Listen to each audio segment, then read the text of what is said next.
আজকের ভিডিওতে আমি আপনাদেরকে দেখাতে চলেছি কীভাবে WHM থেকে cPanel অ্যাকাউন্ট ক্রিয়েট করতে হয়। তো চলুন শুরু করা যাক আজকের ভিডিও। তো এখানে দেখতে পাচ্ছেন যে আমি অলরেডি আমার WHM এর মধ্যে লগ ইন করা আছে। WHM এর মধ্যে লগ ইন করার পর আপনারা দেখতে পাচ্ছেন ক্রিয়েট এ নিউ অ্যাকাউন্ট নামের অপশন আছে একটি।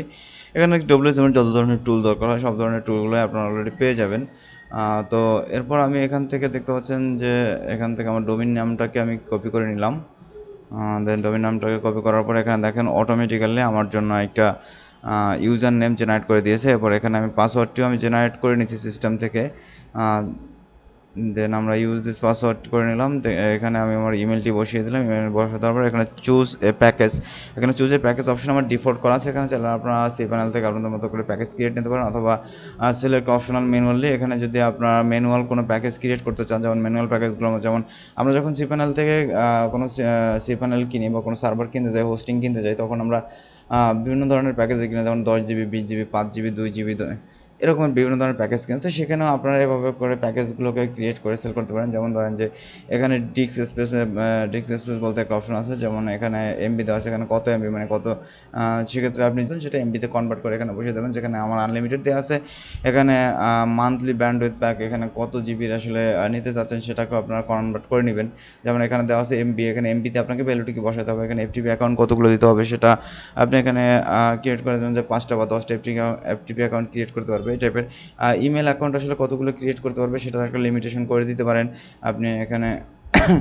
মেলিং লিস্টের ক্ষেত্রে আপনি কতগুলো মেল আসলে লিস্টেড করতে পারবে সেই বিষয়টাও আপনি ম্যাক্সিমাম একটা অ্যামাউন্ট আপনি এখানে লিস্টেড করে দিতে পারেন। এখানে ডাটাবেস MySQL ডাটাবেস বা SQL ডাটাবেসের ক্ষেত্রে কতগুলো ডাটাবেস ক্রিয়েট করতে পারবে সেটার একটা লিমিটেশন করে দিতে পারেন। এখানে সাবডোমেনের একটা লিমিটেশন করা যায়, অ্যাড অন ডোমেন কতগুলো অ্যাড অন ডোমেন অ্যাড করা যেতে পারে, এই বিষয়গুলোকে আপনারা চাইলে একটা লিমিটেশন করে দিতে পারেন। এখানে অটোমেটিক ইনস্টল ওয়ার্ডপ্রেস, এই ধরনের বিভিন্ন ধরনের টুল আছে, বা cPanel আপনার cPanel যে ধরনের টুলগুলোকে ইউজ করা আছে বা ইনস্টল করা আছে, এই টুলগুলোকে আপনারা কী কী টুলগুলোকে আপনি দিতে চাচ্ছেন এই বিষয়গুলোকে আপনারা এখানে ডিফাইন করে দিতে পারেন। এখানে ডেডিকেটেড আইপি অ্যাড্রেস, এখানে শ্যাল অ্যাক্সেসগুলোকে আপনি দিতে চাচ্ছেন কিনা, এই ধরনের যত ধরনের আপনার cPanel যত ধরনের ফিচার আছে বা আপনার WHM ফিচার আছে, ফিচারগুলোকে আপনি অ্যানাবেল করে দিতে পারেন। তো সেক্ষেত্রে আমি আসলে এখানে ডিফল্ট প্যাকেজই রাখবো, কারণ এখান থেকে আমার আমি চাচ্ছি যে যেহেতু আমি পার্সোনাল ব্যবহারের জন্য রাখবো, সেখানে আমার আলাদা করে কোনো ধরনের কোনো লিমিটেড প্যাকেজ ক্রিয়েট করার দরকার নেই, আর আমার এই সার্ভারটা আসলে আনলিমিটেডই দরকার।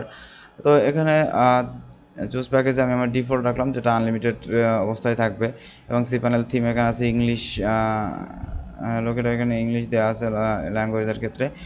ঠিক আছে, অ্যানাবেল অ্যাপাসির ক্ষেত্রে এখানে টিকমার্ক করা আছে, অ্যানাবেল স্প্যাম বক্সের ক্ষেত্রেও টিকমার্ক করা আছে।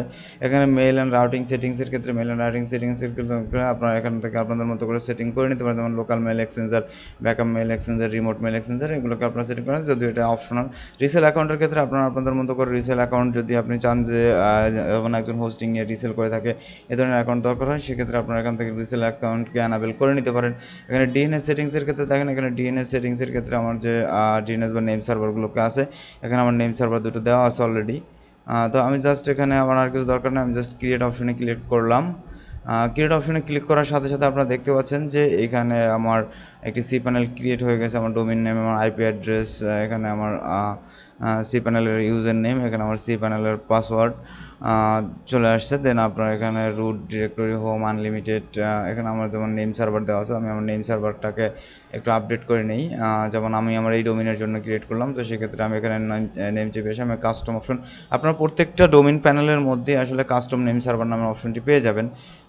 এটা একইভাবে মানে প্রত্যেকটা নেম সার্ভারের ভিতরে থাকবে। যদি অনেক সময় আপনাদের সার্ভারে প্রবলেম করে, সেক্ষেত্রে আপনারা এই রেকর্ড থেকে আপনাদের যে ডোমিনের যে নেমটি আছে, ডোমেনের এই রেকর্ডটিকে আপডেট করে নেবেন। যেমন আপনাদের যে আইপি অ্যাড্রেস আছে, সার্ভারের আইপি অ্যাড্রেসটিকে আপডেট করে নেবেন, তাহলেও আপনাদের মানে কাস্টম নেম সার্ভারের সাথে এটা দ্রুত আপডেট হয়ে যাবে। তো আমি এখানে কাস্টম ডিএনএসকে দিয়ে দিলাম। দেন আমি জাস্ট টিক মার্ক করে দিলাম, মানে সিলেক্ট অপশনে সেভ অপশনে ক্লিক করে দিলাম। জাস্ট আমাকে কিছু টাইম ওয়েট করতে হবে। এখানে DNS server update to make and 48 hour for take effected, মানে এটাকে আমার অ্যাক্টিভ হওয়ার জন্য 48 ঘন্টার মতো সময় অপেক্ষা করতে হবে। তো আসলে 48 ঘন্টা সময় অপেক্ষা করার প্রয়োজন হয় না, খুব দ্রুতই অনেক সময় আপডেট হয়ে যায়। অনেক সময় হয়তো বা ডোমেনের উপর ডিপেন্ড করে যে কিছু কিছু সময় আসলে আমাদেরকে টাইম দিতে হয়। তো আমি আসলে আমি এছাড়া ডোমেনের লিস্ট থেকে আমি সরাসরি ডোমেইন ছাড়া আমি সরাসরি লিস্ট অ্যাকাউন্টে এসে দেখতে পাবো যে দেখতে পাচ্ছেন যে আমার অলরেডি 3টা cPanel ক্রিয়েট করা আছে। তার মধ্যে এই যে আমার এখানে আরেকটা cPanel, আমি জাস্ট এখানে cPanel ক্লিক করে আমি অলরেডি আমার cPanel লগ ইন করে নিয়েছি। জাস্ট স্কিপ অপশনে ক্লিক করে দিলাম। আপনারা দেখতে পাচ্ছেন যে আমার cPanel যাবতীয় যত ধরনের টুল দরকার ছিল সব টুলগুলো চলে আসছে। আমি জাস্ট এখানে ফাইল ম্যানেজারে চলে আসলাম। ফাইল ম্যানেজার পাবলিক HTML এর ভিতর থেকে আমি জাস্ট এখানে হাইট ফাইলটাকে অ্যানাবেল করে দেই। রিটার্ন ডিরেক্টরি, আচ্ছা আমার এখানে হাইট ফাইলটিকে অ্যানাবেল করে দেওয়া হলো। জাস্ট আমি এবার একটা ইন্ডেক্স ফাইল ক্রিয়েট করে নিচ্ছি। index.php নামে আমি একটা ইন্ডেক্স ফাইল ক্রিয়েট করে নিলাম। দেন এখন আমি এখানে জাস্ট হলো গিয়ে একটা লাইন করলাম যে আমার ডোমেইনটি যদি অ্যাক্টিভ হয়ে যায় আমি সরাসরি যেন দেখতে পারি। ওয়েলকাম টু মাই, আপনারা এখানে আপনাদের খুশি মতো লাইন লিখে দিলাম। আমি জাস্ট এখানে জাস্ট দেখানোর সুবিধার্থে একটা লাইন লিখে রাখলাম।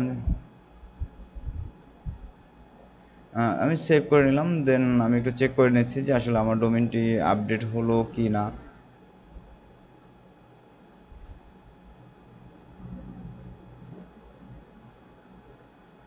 আচ্ছা, এখনও পর্যন্ত আসলে আমার তেমন কোনো কিছু আপডেট হয়নি। আমার মনে হচ্ছে যে আমার ডোমেইনের আমার cPanel থেকে তেমন কোনো কিছু এখনও পর্যন্ত আপডেট হচ্ছে। তারপর আমি ডিএনএস রেকর্ড থেকে একটু চেক করে দেখি যে ডিএনএস থেকে আমার আইপি অ্যাড্রেসটি আসলে এখনও পর্যন্ত আপডেট হলো কি না।